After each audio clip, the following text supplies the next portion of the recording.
이 말씀하실 때에 무리 중에서 한 여자가 음성을 높여 가로되 당신을 뵌 태와 당신을 먹인 젖이 복이 있도소이다 하니 예수께서 가라사대 오히려 하나님의 말씀을 듣고 지키는 자가 복이 있느니라 하시니라. 무리가 모였을 때에 예수께서 말씀하시되 이 세대는 악한 세대라. 표적을 구하되 요나의 표적밖에는 보일 표적이 없나니 요나가 니느웨 사람들에게 표적이 됨과 같이 인자도 이 세대에 그러하리라.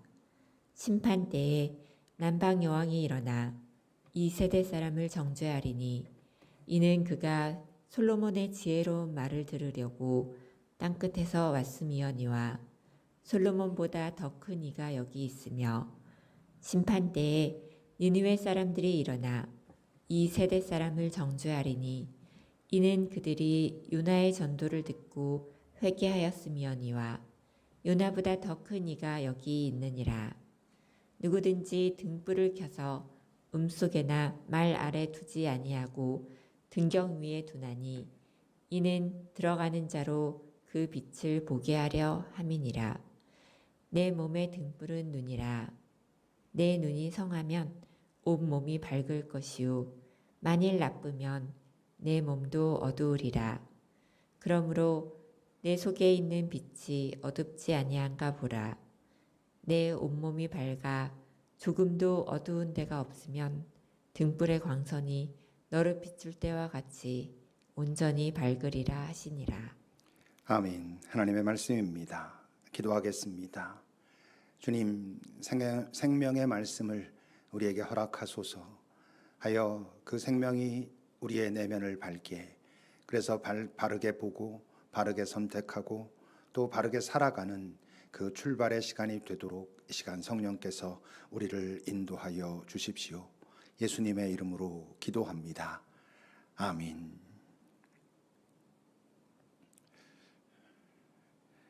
예수께서는 이 땅에 계시는 동안 많은 기적을 행하셨습니다. 성경의 어떤 장면으로 좀 자세하게 설명되어 있는 그런 기적들뿐만 아니라 아침부터 저녁까지 당신을 찾아온 모든 병자와 귀신 들린 자를 다 고치셨다. 이런 이야기들도 곳곳에 있고, 그런 걸 보면 이렇게 드러나 있는 사건보다 훨씬 더 많은 사람들을 고치시고 또 치유하시는 기적들을 행하셨습니다. 그런데 그렇다고 해서 아무 상황에서나 누구든지 원하기만 하면 기적을 행하시진 물론 않았습니다. 예수께서 기적을 행하신 상황들을 보면 공통점이 있지요.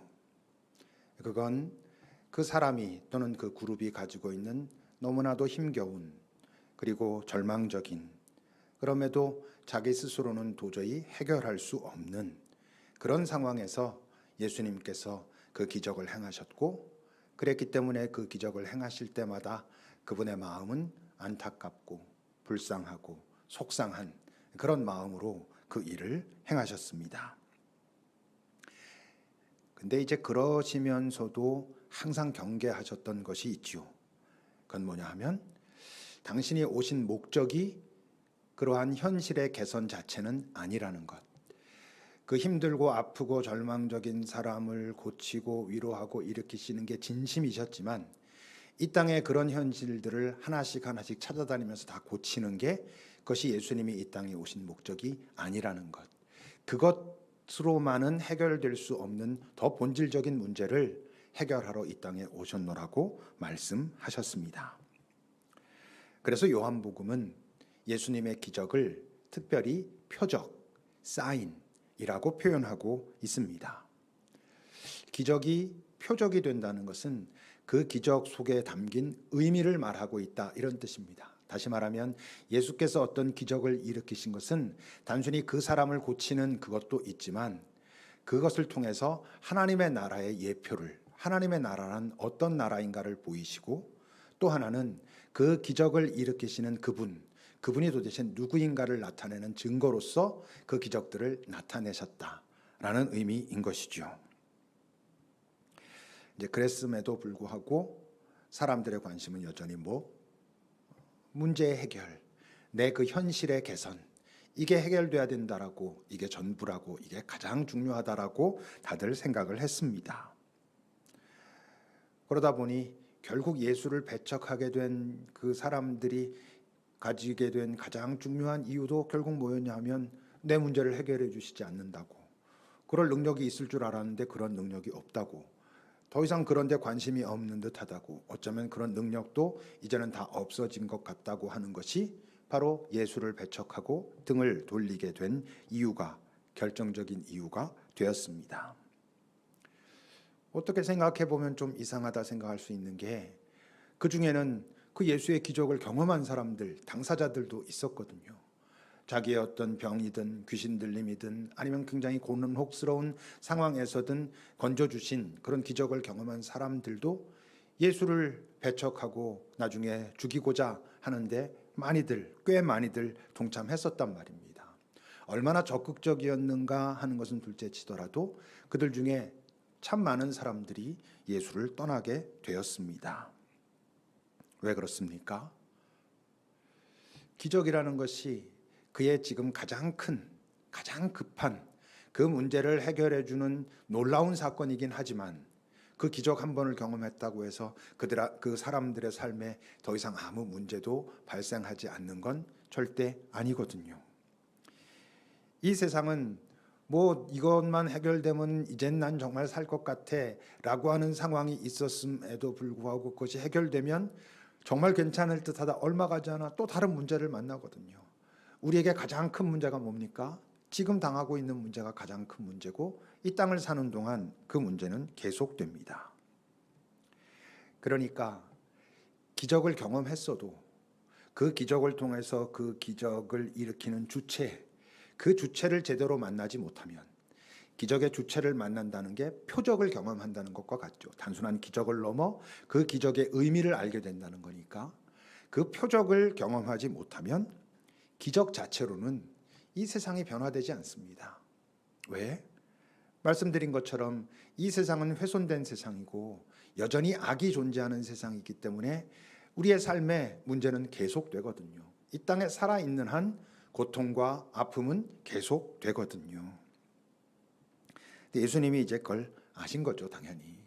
그래서 기적을 더 이상 반복하지 않으시겠노라 결정하셨습니다. 왜? 반복해도 그것이 표적이 되지 못함을 아시니까. 그들에겐 또 다른 기적이 필요하고 또 다른 기적이 필요하니까.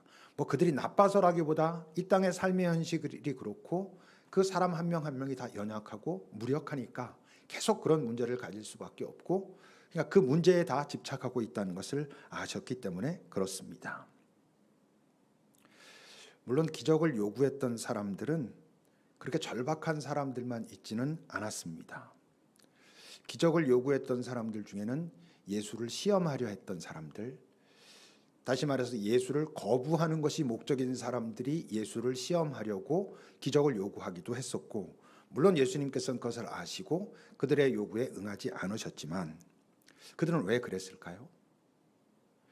예수의 능력이 필요하지 않았거든요. 그들은 지금 자신들의 삶으로 충분했었거든요. 자신들이 더 이상 조금의 문제도 뭐 부족함도 없이 완전해는 아니지만 적어도 이 땅에서는 잘 산다라고 말할 수 있는 사람들이었거든요. 비교적 그런 거니까. 다른 사람들과 비교할 때 저들은 저런데 나는 이렇게 많이 가지고 있고, 그러니까 나는 꽤 살만해. 그런데 저 예수라고 하는 저자가 이 땅에 와서 뭔가 이 질서를 흔들어 놓는 것 같아. 그들은 그렇게 보이거든요.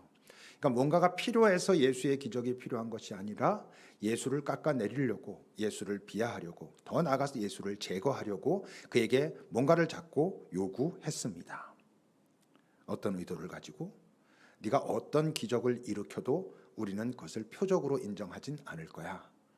그가 일으킨 기적이 하나님께로부터 왔다라고 우린 절대 인정하지 않을 거야 라고 하는 의도를 가지고, 그렇기 때문에 시험하고 유혹에 빠지게 하려고 기적을 요구했습니다. 우리가 지난주에 살핀 것처럼 예수께서 귀신을 쫓아내는 기적을 보이셨을 때 그들의 반응은 뭐였습니까?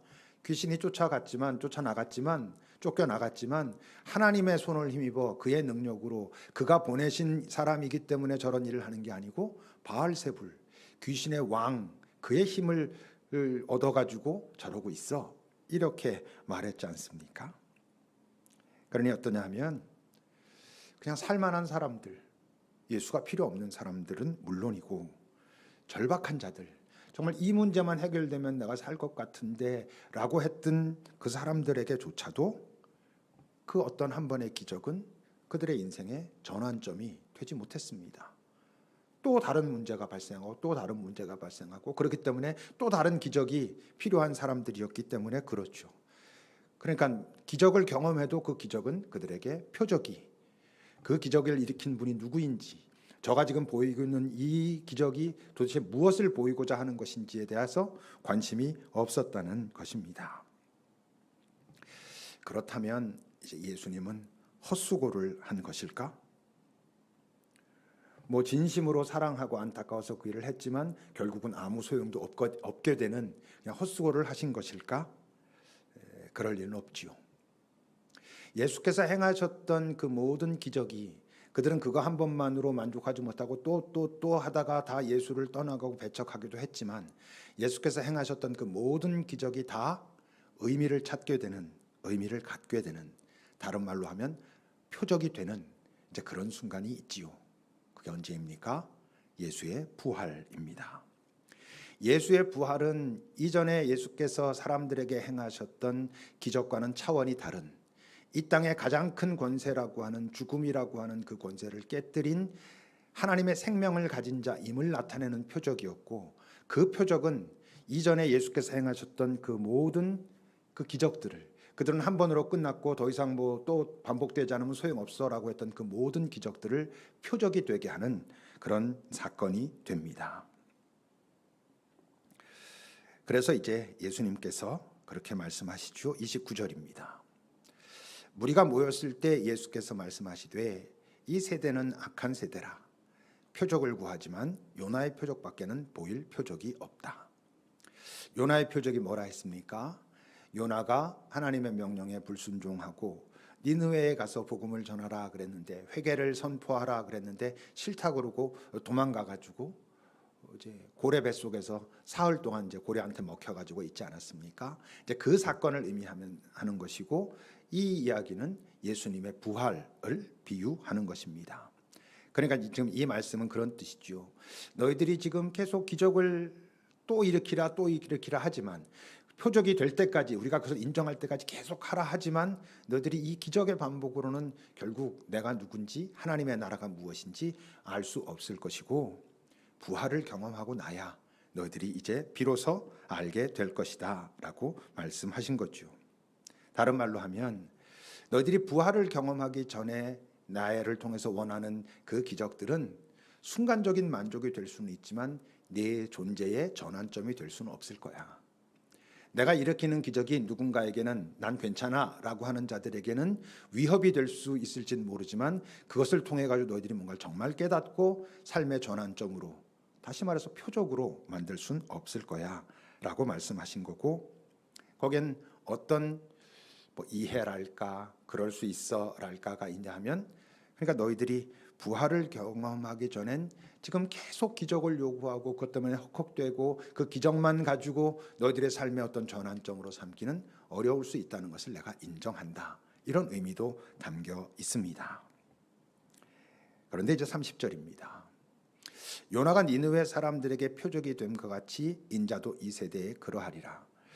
요나가 예수 하나님의 명령에 불순종했다가 다시 인정하고 그 니느웨 성에 가가지고 복음을 전했을 때, 회개를 선언했을 때 그 니느웨 사람들이 다 회개했던 것처럼 나는 정말로 그럴 것이다 라고 말씀을 하시면서, 심판 때 남방 여왕이 일어나 이 세대 사람을 정죄할 것인데 이는 그가 솔로몬의 지혜로운 말을 들으려고 땅끝에서부터 왔는데 나는 솔로몬보다 더 크다. 이 말씀이 무슨 소리입니까? 너희들이 심판 때 그 남방 여왕, 그 여왕이 와서 솔로몬의 얘기를 듣고자 멀리서 찾아왔었는데, 솔로몬은 누구? 그는 그의 삶의 말년에 헛되고 헛되니 헛되고 헛되요 모든 게 헛되도다 라는 고백을 하면서 하나님 없는 인생이 정말 아무것도 아니구나를 고백했던, 그러면서 다시 깨닫게 된 그 지혜를 듣겠다고 그 멀리서 왔던 그 여인이 뭐라고 말할 거라는 거예요? 야, 나는 그 솔로몬의 이야기를 들으려고 그 먼 곳에서부터 와가지고 그 얘기를 들었는데 너희들은 지혜의 근본이신 그분이 직접 와서 말씀하시는데도 안 들었다고? 예이 사람들아, 너희들은 끝났어. 뭐 이럴 거라는 것이죠. 32절도 심판 때가 되면 니느웨 사람들이 너희들을 정죄할 거다. 왜? 그들이 뭐라고 말하면서 이 사람들아, 우린 요나가 와가지고 우리에게 회개를 선언하고 선포하고 했을 때도 우리가 다 돌아섰는데 너희에게는 지금 하나님이 직접 이 땅에 오셔가지고 그 회개를 선언하는데 그 말을 안 들었다고? 너희들이 무슨 변명거리가 있겠니? 이렇게 되고 말 거라는 것이죠. 다시 말하면 지금은 너희들이 부활이라고 하는 그것을 경험하지 못했으니까 이 세상의 그 질서 속에서 헉헉대면서 또 기적, 또 기적, 이 문제 해결 하고 있지만 정말 그 생명을 경험하게 되면, 부활을 경험하게 되면, 그래서 하나님의 나라의 실제를 너희들이 보게 된다고 한다면 그때는 내 얘기를 듣지 않으면 안 돼. 그때는 변명할 수 없을 거야 라고 말씀하신 것입니다. 우리도, 여러분도 표적이 필요합니까? 우리는 이제 표적이 필요한 사람들이 아닌 거죠. 왜냐하면 우리는 예수를 인정하는 사람들이니까. 예수를 인정한다는 것은 예수의 부활을 인정한다는 것이고, 예수의 부활을 인정한다는 것은 예수 안에 하나님의 생명이 있다는 것을 인정한다는 것이고, 그렇다면 우리가 예수를 통해서 하나님의 나라를 갈 수 있다라는 것을, 영원을 인정한다는 것이니까 표적은 더 이상 필요하지 않습니다. 표적은 예수를 인정하고 하나님의 나라를 받아들이는 데 필요한 도구이니까. 그러니까 우리는 표적이 필요한 사람들이 아니죠. 근데 우리의 문제는 뭐라고? 더 이상 표적은 필요 없는데 예수님 믿으니까, 하나님 영원 하나님의 나라 인정하니까 표적은 필요 없는데 여전히 뭐는 필요해? 기적은 필요한 거예요. 내가 이렇게 힘들고 그럴 때 하나님, 내가 하나님을 믿었고 나의 주님이시고 나를 사랑한다 하시고 당신에겐 능력이 있으시니 이 문제를 해결해 주실 수 있지 않습니까? 내게 기적을 베푸소서라고 하는 건 여전히 반복되고 있을 수 있는 거죠. 예수님께서 다시는 기적을 반복하지 않겠다라고 그들에게 말씀하실 때, 그런데 너희들이 이제 나의 부활을 경험하고 나면 좀 달라질 거야 했는데 우리는 부활을 경험했다고 하면서도, 그래서 표적을 확인했다고 하면서도 여전히 기적이 필요하다라고 외치고 있으니 좀 이상한 것이죠. 이제 그런데 우리가 영원을 정말 인정한다면, 생명을, 부활을, 그래서 하나님의 아들 예수를 인정한다면, 그 인정하는 사람들이 이 땅을 살아가는 동안 우리가 경험해야 할 기적은 다른 것입니다. 내 문제를 들고 나를 사랑하신다면 내 이 문제를 해결해 줄 수 있는 능력이 있는 분이지 않습니까? 라고 하는 데만 머무르지 않는 어떤 다른 기적을 경험하며 살아야 한다고 하는 거지요. 빌립보서 4장 13절입니다. 내게 능력 주시는 자 안에서 내가 모든 것을 할 수 있느니라. 이 말씀도 우리가 얼마나 왜곡하고 오해합니까? 이 말씀을 자칫 내가 주님과 함께하면, 주님이 나와 함께 하시면 내가 원하는 그 모든 것을, 내가 구하는 모든 것을 주님은 들어주시고 주님의 능력으로 이 땅에서 나는 항상 승리할 수 있어 라고 생각하기 쉽지만, 이 말씀은 그런 맥락에서 사도 바울이 한 이야기가 아니거든요. 빌립보서 그 위에 4장 11절을 보면, 내가 궁핍함으로 말하는 것이 아니라 어떠한 형편에 있든지 나는 자족하는 것을, 만족하는 것을, 받아들이는 것을, 감사하는 것을 내가 배웠다. 이게 이제 기적인 거예요. 나는 비천에 처할 줄도 알고 풍부에 처할 줄도 안다. 그래서 내 삶에 배부를 때도 있고 배고픔 때도 있고 풍부할 때도 있고 궁핍할 때도 있지만, 그 자리에 있어도 나는 내 삶을 살아가는, 그 삶이 해결됐기 때문에 주님은 나를 사랑하시고, 그러므로 주님 안에서 난 모든 걸 할 수 있다가 아니라, 주님께서 나와 함께 하시면 지금 이 아픔과 고통과 빈곤 속에서도 나는 내가 가야 할 길을 놓치지 않고 계속 갈 수 있는 그런 능력을, 그런 비결을 배우게 되었다. 나는 이런 기적을 이제 살게 되었다라는 의미입니다. 기적을 경험해서 내가 가지고 있는 문제가 다 해결돼서 할렐루야를 외치는 인생을 넘어서 지금 내가 살고 있는 삶의 현장이 힘들고 아프고 고통스럽지만 그것을 내가 기꺼이 감수하고 걸어감으로 그 안에서 더 하나님의 깊은 사랑을 경험하고 그와 함께 가야 할 길을 가는 그런 비결을 내가 알게 되었다. 이런 뜻입니다. 왜 그것을 감수하겠노라 기꺼이 나서게 되는 걸까요? 로마서 8장입니다. 성령이 친히 우리의 영과 더불어 우리가 하나님의 자녀인 것을 증언하시는데, 우리가 하나님의 자녀가 됐다면, 그래서 상속자가 됐다면, 그래서 하나님의 상속자라면, 그리스도가 하나님의 상속자인데 우리가 그리스도와 같이 그런 상속자가 됐다면, 이젠 예수께서 이 땅에 계셨을 때 그 고난을 당하신 것처럼, 그리고 결국 영광의 자리에 가신 것처럼 우리도 그 영광을 받기 위하여 이 땅에서 고난을 감수할 수 있어야 된다라는 의미입니다. 근데 여기서 우리가 또 착각하지 말아야 될 건, 하나님께서 영광을 우리에게 주실 거고 고난도 함께 받아야 할 것이다라고 하니까 저 고난도 하나님께서 주시나 이런 생각을 할 수 있는데, 하나님이 뭐하러 고난을 우리에게 주시겠습니까? 영광을 받으려면 너 고난 좀 겪어봐야 돼, 경험해봐야 돼. 그래서 거기서 이겼을 때 내가 영광을 줄 거야, 이런 의미가 아닙니다. 하나님께서 우리에게 주신 것 정말 주고 싶으셔서 그래서 결국 십자가를 통과하시면서까지 우리에게 그것을 나타내 보이시고 결국 주신 게 뭡니까? 생명입니다. 영원의 생명. 이제 영원의 생명을 우리에게 주셨고, 그 영원의 생명을 가진 자로 이 땅에 살다 보니까 고난을 피할 수 없는 상황들이 발생하는 것입니다. 생명 가진 자의 삶의 기준, 기본이란 무엇에 근거합니까? 주님께서 가르쳐 주신 기도에 근거하는 것입니다.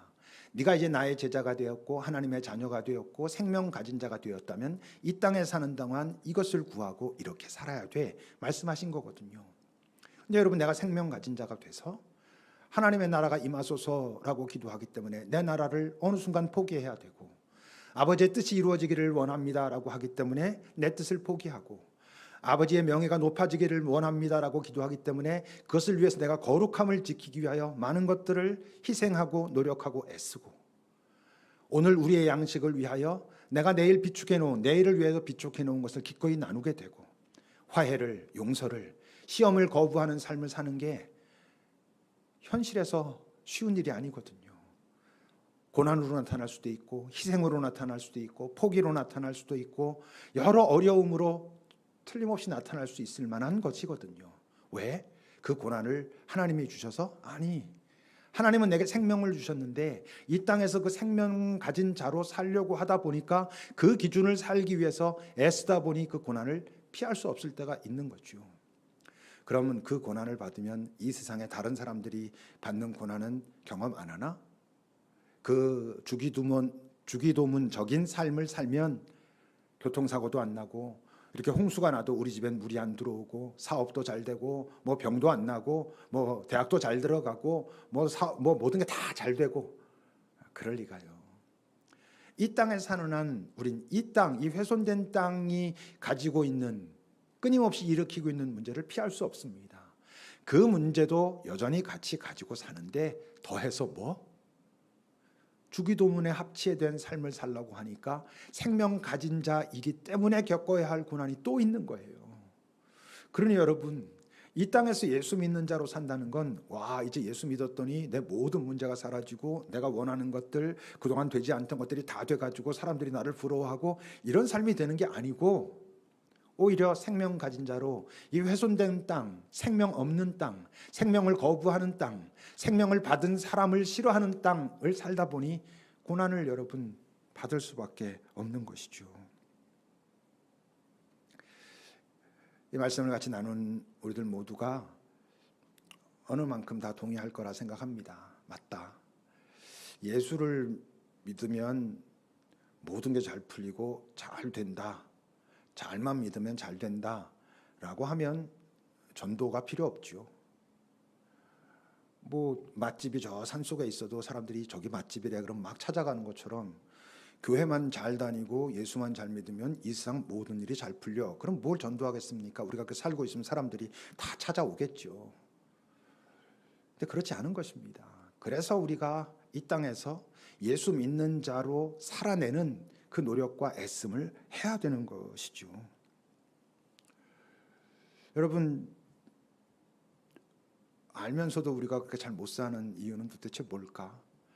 그래, 생명 가진 자가 생명 없는 땅, 생명 거부하는 땅에 살려고 하다 보면 부딪히는 게 있을 수밖에 없지. 어려울 수밖에 없지.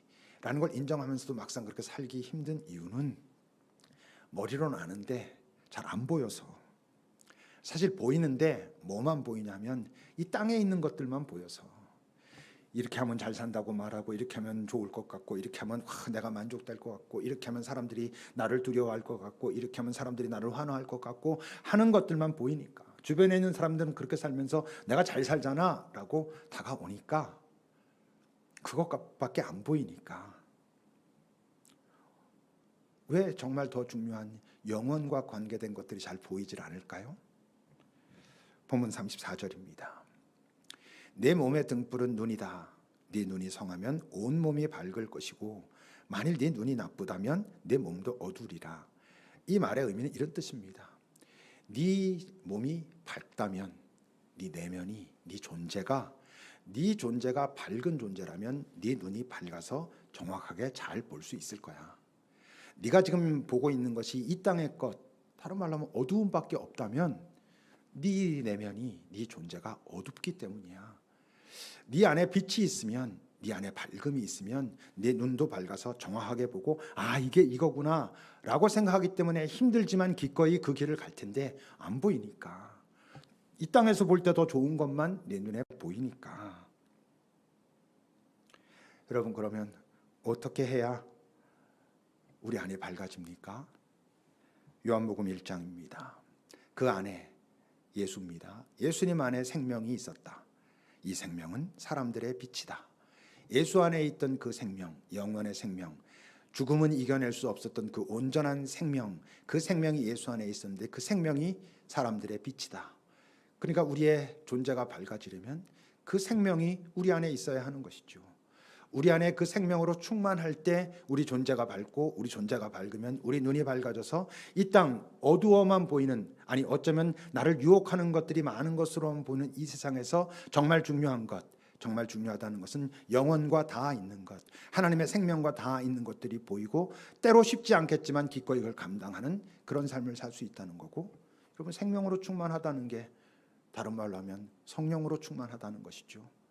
우리 나눈 것처럼 성령은 그냥 한 번 채우면 끝 아니라 했죠. 밑 빠진 독에 물 붓는 것과 같아서 매일매일 내가 성령과 함께 있는지, 하나님의 생명이 내 안에서 빛나고 있는지를 확인해야 바르게 보고 그날도 바르게 선택하고 살아갈 수 있다고 하는 것입니다. 이제 그때 이게 진짜 복된 거구나. 내가 어두울 땐 내가 어둡다는 것도 몰랐었지만 그때는 이게 좋구나, 이거 참 저 사람 복 받았네 그랬는데, 내 눈이 밝고 내 마음이 밝고 존재가 밝고 내 눈이 밝아지고 나서 보니까 진짜 복이 따로 있었네. 이게 정말 복 받은 인생이구나, 이게 영원토록 복 받는 인생이구나 라는 게 보인다는 거죠. 그걸 어떻게 주님은 말씀하셨습니까? 27절입니다. 이 말씀을 하실 때 무리 중에 한 여자가 음성을 높이면서 당신을 뵌 태와 당신을 먹인 젖이 복이 있습니다 라고 하니까, 예수님이 이 사람아, 그건 한 여인에게 분명히 복 맞지만 그 여인에게 특별히 임한 복이고 모든 사람들이 누릴 수 있는 하나님의 복이 있어. 그게 뭐라고? 하나님의 말씀을 듣고 지키는 자가 복이 있다. 그들 모두가 영원의 복을, 하나님의 칭찬을, 상속자의 그 은총을, 정말 면류관을 쓰는 그 복을 받게 될 것이다 라고 말씀하셨죠. 여러분, 이 땅을 살아가는데 내가 예수를 믿었기 때문에 이 땅 사람들은 기꺼워하지 않는, 흔쾌하지 않은 어떤 부분들을 감당함으로 이 땅이 조금 더 평화로워지고, 나눔이 시작돼서 아프고 슬프고 고통받는 사람이 조금 일어나기 시작하고, 기꺼이 내 나라를 포기하고 화해를 시작하고 시험을 거부하고 할 때 사람들이 너는 어떻게 그렇게 사니? 그 삶이 만만치 않을 텐데 라고 우리에게 묻고, 그 질문을 받은 우리가 만만치 않은데 나와 함께 하시는 분이 있거든. 내게 생명을 주신 분, 영원의 나라를 보여주신 분, 그리고 그 나라를 향하여 지금도 함께 가자 하시는 분이 내 안에 있고, 내가 이것을 감당하면서도 내가 다 즐겁고 기쁘고 좋아는 아니지만 갈 수 있어. 그러면 여러분, 그들이 우리를 보면서 참 너도 대단하다, 네가 믿는 그 예수님이 진짠가 봐. 네가 지금 소망한다는 그 영원한 나라가 정말 있는가 봐. 라고 그들이 말할 수 있다면 여러분 내가 무엇입니까? 이젠 기적을 단순히 사람들에게 놀랄 만한 일을 보여주는 사람을 넘어 내가 표적이 되는 것이죠. 너를 보니 예수의 실제를 인정할 수밖에 없네. 너를 보니 영원한 나라란 정말 있나 봐. 라는 것을 보여주는 삶. 여러분, 우리가 이 땅에서 구할 기적은 이거 해결해야 되는데 빨리 해결해 주세요. 여전히 나를 사랑하신다면서요를 넘어서 내 지금 이 자리에 있는 것이 만만치 않지만 있어야 된다면, 있으면서도 내가 당신과 함께 걸어가야 할 길이 있다면 걸어가겠습니다. 그리고 이 길을 걸어감으로 그 걸어간 길에 고난인 줄만 알았는데 거기에 평화가 있고 사랑이 있고 위로가 있고 회복이 있는 삶을 통해서 내가 당신의 표적이 되겠습니다 라고 살아가야 하는 것이 우리의 삶이 되는 것이죠. 기도하겠습니다. 하나님, 우린 여전히 예수를 믿고 이젠 더 이상 표적이 없어도 나는 예수 믿는 자요, 생명 가진 자요, 영원을 맛보고 있는 자라 말하면서도 예수를 제대로 알지 못하고 부활을 경험하지 못했던 그들이 그 삶의 현장에서 허덕거리면서 또 기적을 이라고 말했던 것과 똑같은 모습으로 우리가 살고 있다면 우리를 또다시 긍휼히 여기소서. 우리에게 영원의 소망을, 내게 생명 주신 분의 그 마음을 잘 기억하게 하사 만만치 않아도 내 주님과 함께 하시면 살아갈 수 있다는 걸, 그 고난을 지나면서 오히려 내 주님이 나를 얼마나 사랑하시고 나와 함께 하기 원하시는지를 깨달아 아는 또 다른 복된 삶이 있다는 것을 기억하고 살아내는, 결국 우리의 삶 자체가, 나 자체가 예수의 표적이 되는 그런 복이 되는 삶을 살게 인도하옵소서. 예수님의 이름으로 기도합니다. 아멘.